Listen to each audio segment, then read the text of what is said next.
बच्चा रात भर चलता रहा और रास्ते पर आ गया। तभी एक गाड़ी उसके पास आ गई और टक्कर होने ही वाली थी, लेकिन ड्राइवर पीटर ने समय पर गाड़ी मोड़ ली। जब उसने देखा कि एक छोटा सा जानवर अकेला है तो उसने और उसके बेटे जेन ने उसे बचाने का फैसला किया। जल्द ही उन्हें समझ आ गया कि ये एक चीते का बच्चा है। पीटर ने जेन से कहा कि एक दिन इसे जंगल में वापस भेजना पड़ेगा, लेकिन जेन का दिल उससे जुड़ गया था। उसने सोचा कि जब तक वो बड़ा नहीं हो जाता तब तक तो उसे अपने पास ही रखेगा। अगली सुबह पीटर और जेन उसे अपने फार्म पर ले गए, जहाँ वो और भी आवारा जानवरों को पालते थे। वहाँ जेन ने अपनी माँ से उस छोटे से चीते को मिलवाया और माँ ने उसका नाम रखा दूमा। धीरे धीरे दूमा उनके परिवार का हिस्सा बन गया। महीने गुजरते गए और दूमा बड़ा होकर बहुत तेज चीता बन गया। साथ ही पीटर ने जेन को भी एक जिम्मेदार लड़का बनाया था। उसे गाड़ी चलाना, खाना बनाना, चीजों को ठीक करना सब कुछ आता था। लेकिन एक दिन फार्म पर काम करते हुए पीटर को बीमार सा महसूस हुआ और वो ट्रैक्टर पर गिर गया। उसे तुरंत हॉस्पिटल ले जाना पड़ा, जिसके कुछ समय बाद वो घर लौट आया और अपनी पत्नी से मिला। ऐसा लग रहा था कि वो बिल्कुल ठीक हो गया है। अगली सुबह उसने जेन को बुलाया और कहा कि दूमा के साथ एक दौड़ लगाते हैं ताकि देखा जा सके वो कितना तेज भाग सकता है। पीटर मोटरसाइकिल पर बैठा और जेन साइड कार्ट में बैठ गया और वो रास्ते पर तेज भागे। जेन ने कैमरा से सब कुछ रिकॉर्ड किया और उसने देखा कि दूमा उन्हें तो आसानी से पीछे छोड़ गया। वो चीता 50 मील प्रति घंटे की रफ्तार से भागा। घर वापस आकर क्रिस्टन ने अपने बेटे को पढ़ाई करवाई, लेकिन अचानक वो रो पड़ी। बेटे ने पूछा कि क्या हुआ, पर माँ ने बात छुपाई और कहा कि तुम पढ़ाई करो।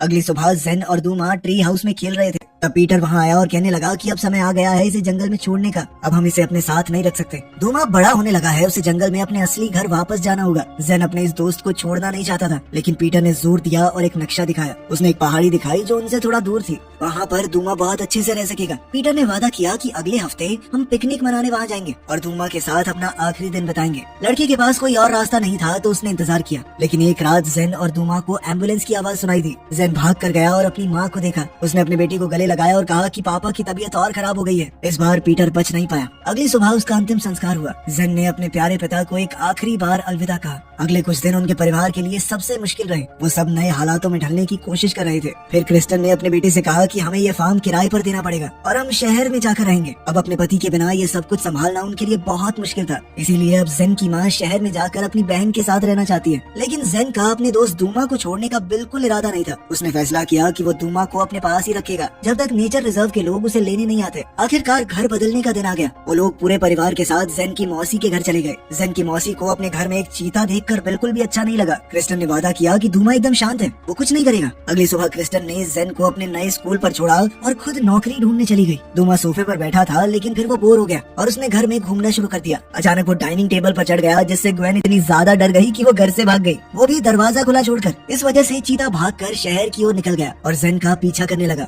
दूर स्कूल में जेन अपनी क्लास में बैठा था जब उसने खिड़की के उस पार दूमा को देखा, लेकिन थोड़ी देर बाद दूमा भाग गया और स्कूल में चिल्लाने की आवाज गूंजने लगी। हर जगह अफरा तफरी मच गई और चीता इमारत के अंदर दौड़ता रहा। उस वक्त दो पुलिस वाले बंदूक लेकर स्कूल में घुस गए कि आखिर हुआ क्या। जेन तुरंत दूमा को ढूंढने लगा ताकि वो उनसे पहले उसे ढूंढ सके। वो हर जगह ढूंढता रहा और जब बाथरूम में देखा तो कुछ शरारती लड़कों ने उसे घेर लिया। जेन डरा नहीं और उनके सामने खड़ा रहा, लेकिन उन लड़कों ने उसे बिना वजह गिराकर मारना शुरू कर दिया। तभी दूमा एक बाथरूम स्टॉल से बाहर आया और जोर से दहाड़ा, जिसके बाद वो लड़के डर कर भाग गए। उसके बाद जेन ने दूमा को वहाँ से ले जाने की कोशिश की, लेकिन पुलिस ने चीते को देख लिया और दोनों के पीछे पड़ गए। जेन और दूमा तेज भागे और पुलिस से बच गए। दोनों एक पार्क में छुप गए जब तक सब कुछ ठीक नहीं हो गया। जेन समझ चुका था कि इस बड़े शहर में दूमा सुरक्षित नहीं है। तब उसे अपने पापा का प्लान याद आया, दूमा को उसके नए घर उस पहाड़ी तक ले जाने का। उसने फैसला किया कि अपने दोस्त को बचाना है। जेन वापस अपने फार्म गया, पीटर की पुरानी मोटरसाइकिल और वो नक्शा उठाया और उसी रास्ते पर निकल गया। कुछ घंटों बाद मोटरसाइकिल का पेट्रोल खत्म हो गया, जिसके बाद उसे एक सुनसान रास्ते पर रुकना पड़ा। जेन के पास सिर्फ एक बोतल पानी था तो उन्होंने मोटरसाइकिल को धक्का लगाया और थोड़ी आगे चलकर उन्हें एक क्रैश हुआ प्लेन दिखाई दिया। जेन ने फैसला किया कि यहीं पर कैंप बनाते हैं। दिन के अंत में वो प्लेन के अंदर सो गया और दूमा बाहर पहरा दे रहा था। रात होने ही वाली थी जब दूमा ने दूर से एक आदमी को आते हुए देखा। वो आदमी रेगिस्तान में मोटरसाइकिल देखकर उसे चुराने लगा। शोर से जेन जाग गया और पूछा कि तुम कौन हो। तभी दूमा उसके पास गया और वो आदमी घबरा गया। घबराहट में उसने अपना चाकू निकाल लिया, लेकिन जेन ने कहा कि ये चीता मेरा दोस्त है, तुम्हें कुछ नहीं करेगा, घबराओ मत। उस आदमी ने बताया कि मेरा नाम रिप है और मैं दक्षिण दिशा की तरफ जा रहा हूँ, लेकिन जेन ने कहा कि ये तो वेस्ट डायरेक्शन है। उसने वादा किया कि थोड़ा पानी देने के बदले मोटरसाइकिल पर राइड मिलेगी। रिप मान गया और उसे अपने छोटे से पालतू बंदर से मिलवाया, मचाका, जो कि उसे इस सफर के दौरान ही मिल गया था। अब उन्हें कुछ भी करके इस रेगिस्तान से निकलने का रास्ता ढूंढना था।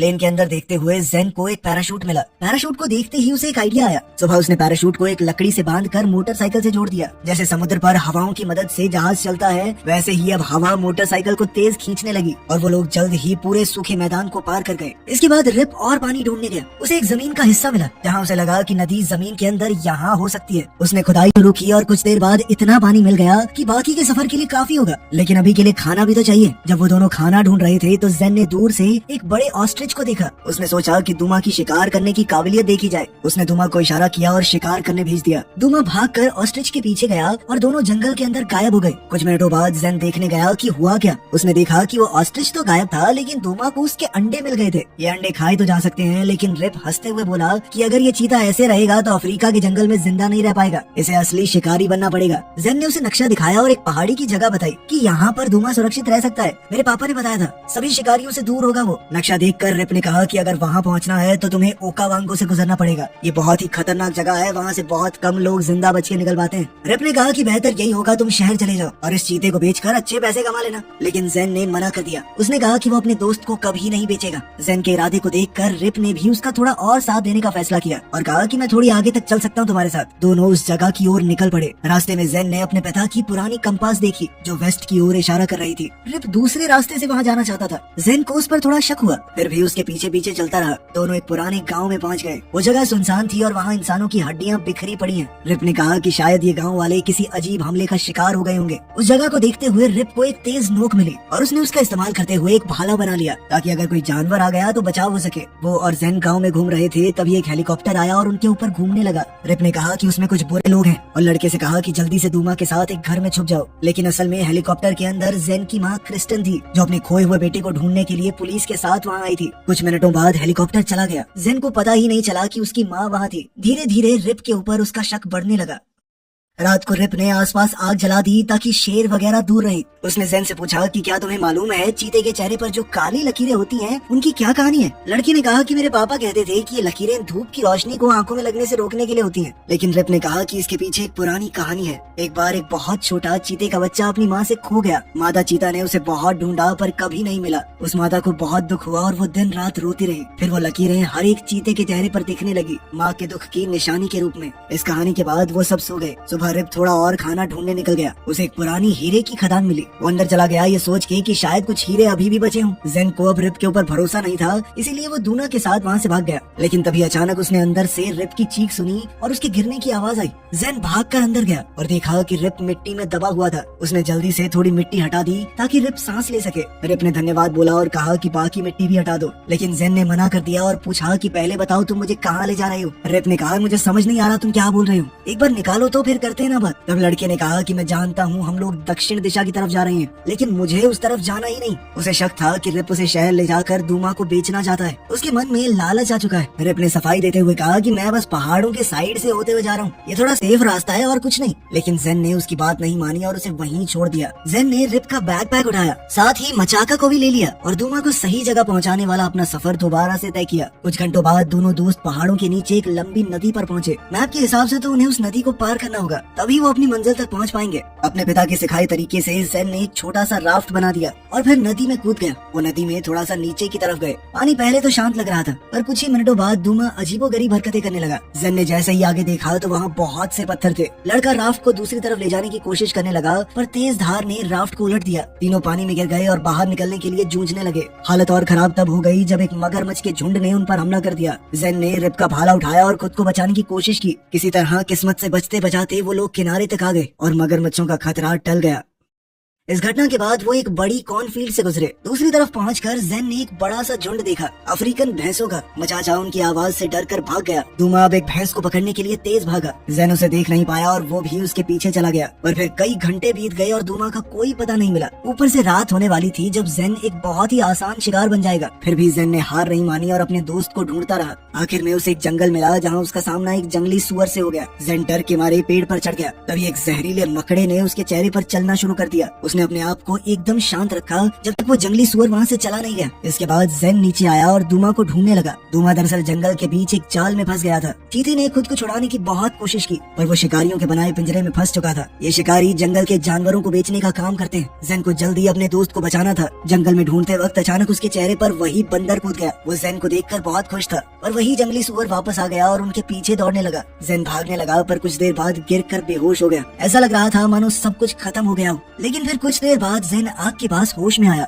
दूमा उसके पास बैठा था और रिप उसे प्यार से सहला रहा था। दरअसल रिप ने ही ऐन वक्त पर आकर चीते को जाल से छुड़ाया और जेन को भी बचा लिया उस जंगली सुअर के हमले से। ये सुनकर जेन ने उसे अकेला छोड़ने के लिए माफी मांगी, लेकिन रिप ने कहा कि तुम गलत नहीं थे। मेरा सच में यही प्लान था कि मैं तुम्हें वापस ले जाकर इनाम लूंगा ताकि मैं अपने परिवार के पास लौट सकूं। रिप ने बताया कि सालों पहले उसने अपना गांव छोड़ दिया था। वो अपनी बीवी और बच्चों को वहीं छोड़कर शहर में किस्मत आजमाने गया था, लेकिन वहाँ एक के बाद एक गड़बड़ होती गई और वो जेल में पहुँच गया। सालों से वो जेल के अंदर बंद था। जेल से छूटने के बाद रिप हमेशा पैसे कमाने की कोशिश करता रहा ताकि वो अपने परिवार के पास लौट सके। ये सब सुनकर जेन को उस पर थोड़ा भरोसा हो गया। रिप ने वादा किया कि वो दूमा को उसके नए घर तक ले जाने में मदद करेगा। उससे पहले दोनों खाने की तलाश में निकले और जंगल में उन्हें 2 हिरन मिले। जेन ने दूमा को उनके पीछे दौड़ने को कहा, लेकिन चीता अभी शिकार करना सीखा नहीं था, इसीलिए उसने फिर से अपने शिकार को छोड़ दिया। उन लोगों को बहुत भूख लगी थी लेकिन कुछ हाथ नहीं लगा। शाम होने पर उन्होंने जंगल के एक हिस्से में बहुत सारी रोशनी देखी जहाँ कुछ टूरिस्ट कैंपिंग करने आए थे। अब रिप और जेन ने एक प्लान बनाया। सुबह होते ही जेन टूरिस्ट ग्रुप के पास गया और ऐसे दिखाया कि उसे एक जहरीले सांप ने काट लिया है। टूरिस्ट उसकी मदद करने आए पर जेन की शर्ट के अंदर से एक सांप निकल आया जो ब्लैक मांबा जैसा लग रहा था। वो लोग घबरा कर वहाँ से भाग गए। इस तरह जेन और रिप उनका पूरा खाना लेकर निकल गए। इसके बाद वो नदी के रास्ते बोट में चल पड़े। जेन ने रिप को अपने बचाए हुए पैसे तोहफे में दे दिए। उसने कहा कि मेरी मदद करने के लिए फीस दे रहा हूँ आपको, ले लो। रिप इससे खुश हुआ और बदले में उसने एक छोटा सा हीरा जेन को दिया जो उसे गुफा में मिला था। ये उनकी दोस्ती की निशानी होगी। नदी पार करने के बाद वो पहाड़ों के रास्ते चलते रहे। दूमा ने रास्ते में एक हिरन का बचा हुआ शिकार देख लिया। रिप ने कहा कि आसपास शेर हो सकते हैं, पर फिर भी दूमा उस हिरन को खाने लग गया। जेन ने दूमा से कहा कि खाने को हमारे साथ भी बांट लो, लेकिन चीते को ये बात पसंद नहीं आई और उसने गरज कर जेन को डरा दिया। ये देखकर जेन हैरान हो गया क्योंकि दूमा ने पहले ऐसा कभी नहीं किया था। लेकिन रिप ने कहा कि दूमा को अकेला छोड़ दो, वो जंगल की जिंदगी में ढलना शुरू कर रहा है। जब दूमा ने खाना खत्म कर लिया तो वो लोग एक गुफा में आराम करने गए। वहाँ उन्होंने पुरानी गुफा की पेंटिंग्स देखी। रिप ने कहा कि उसका गांव यहीं पास में है और बचपन में वो और उसके पिता यहाँ कैंप करते थे, लेकिन अब सब कुछ बदल चुका था। उसने कहा कि एक दिन ये गुफा भी भुला दी जाएगी और यहाँ आने वाले लोग भी। ये सुनकर जेन सोच में पड़ गया। उसने कहा कि मुझे तो बदलाव बिल्कुल पसंद नहीं है क्योंकि उसके पिता की मौत के बाद उसकी जिंदगी में सब कुछ बदल गया था। उसे लगता था कि दूमा के जाने के बाद और बदलाव आएगा और उसे ये सब बिल्कुल भी अच्छा नहीं लग रहा था। रिप ने उसे समझाया कि बदलना तो दुनिया का दस्तूर है, इसे रोका नहीं जा सकता, लेकिन जरूरी नहीं हर बदलाव बुरा हो। देखो, उस बदलाव की वजह से तुम आज एक मजबूत और हिम्मत वाले लड़के बन गए हो। और दूमा भी एक पालतू जानवर से बदलकर जंगल के तरीकों में ढल रहा है। दूमा बात तो समझ रहा था, लेकिन अपने दोस्त को अलविदा कहना उसके लिए इतना आसान नहीं था। अगले दिन वो गुफा से निकले और एक बड़े खेत से गुजरे। दूर से रिप ने अपना पुराना गांव देखा। वो जेन को भी वहाँ ले गया, लेकिन अचानक मक्खियों के झुंड ने उन पर हमला कर दिया। जेन को बचाने के लिए रिप ने अपना कोट उतार कर उसे पूरा ढक दिया और मक्खियाँ उसे काटने लगी। मक्खियों के जहर से रिप का पूरा बदन सूज गया था, पर उसने जेन को ढके रखा जब तक झुंड चला नहीं गया। घंटों बाद शाम के वक्त रिप आगे बढ़ने की कोशिश करने लगा, पर उसकी आंखें बंद होने लगी और हाथ भी हिल नहीं रहे थे। तभी तेज बारिश शुरू हो गई और अंधेरे में शिकारी जानवर घूमने लगे। रिप ने कुछ घास इकट्ठा की और जेन से कहा कि अपना लाइटर जलाओ ताकि वो कैंप फायर के पास सुरक्षित रह सके। किस्मत से आग जल गई और वो दोनों शिकारी जानवरों से बच गए। बारिश खत्म होने का इंतजार करते हुए जैसे ही हालत थोड़ी ठीक हुई, जेन ने गांव जाकर मदद लाने के बारे में सोचा और दूमा से कहा कि रिप का ख्याल रखना। लेकिन जैसे ही लड़का आग के पास से गया, एक शेर के झुंड ने उस पर हमला कर दिया। अपने दोस्त को खतरे में देखकर दूमा जेन के पीछे भागा और शेर का ध्यान अपनी ओर खींच लिया। अपनी तेज रफ्तार से वो एक गुफा की तरफ भागा और शिकारी जानवरों को छोड़कर दूसरी तरफ से सुरक्षित निकल गया। तब तक जेन गाँव में पहुँच चुका था और वो एक बुजुर्ग से मिला। उसने इशारे से रिप को बचाने में मदद मांगी। भाषा ना समझने के बावजूद बुजुर्ग ने कुछ लोग बुलाए और वो सब जेन के साथ गए।